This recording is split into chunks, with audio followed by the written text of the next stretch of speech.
शेतकरी बंधूंनो, तुमची 3 फेजची पाण्याची मोटर कमी पाणी का मारते हे तुम्हाला ठाऊक आहे का? तर त्याचे काही 2-3 मुख्य कारण आहेत. त्यातलं पहिलं मुख्य कारण आहे की तुमची 3 फेजची मोटर उलटी फिरली तर पाणी कमी मारू शकते. तर उलटी का फिरते? तर वरनच जर एमएससीबी कडे येताना फेज उलटे पालटे आले किंवा मोटरला कनेक्शन देताना त्यातला आपण फेज जर चुकून फेज सिक्वेन्स बदलला, RYB च्या ऐवजी उलटा पालटा दिला तर मोटर तुमची उलटी फिरू शकते आणि पाणी बाहेर कमी मारू शकते.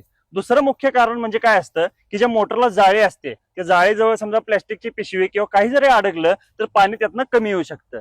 तिसरं कारण म्हणजे काय असतं की जर गाळात जर मोटर तुमची गेली किंवा गाळ त्यात अडकला तर होऊ शकतं. आणि चौथं कारण म्हणजे काय असतं की व्होल्टेजच जर कमी आलं तरीही पाणी कमी मारू शकते. त्यातलं पहिलं जे आपण बघितलं काय की रिव्हर्स फेजिंग जे होतं की उलटी पालटी फेज बदलून येते, त्या रिव्हर्स फेजिंग वर पण आपली सायकॉन कंपनी जी आहे सांगलीची 1990 सालापासून ॲटोसिस हा प्रोडक्ट बनवते आणि ॲटोसिस मध्ये आपण ती फॅसिलिटी दिलेली आहे की फेज सिक्वेन्स जर उलटा पडला तर तो तुमच्या मोटरला चालू करत नाही.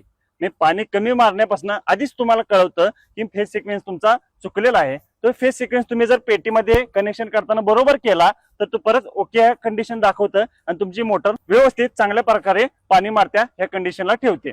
आणि ही जी फॅसिलिटी आहे हे आपल्या सायकॉन कंपनीच्या सर्व प्रकारच्या ॲटोसिस मध्ये आपण दिलेले आहे 3 फेजच्या, ज्याच्यामुळे तुमच्या शेतकऱ्यांचा वेळ आणि पाणी वाचते.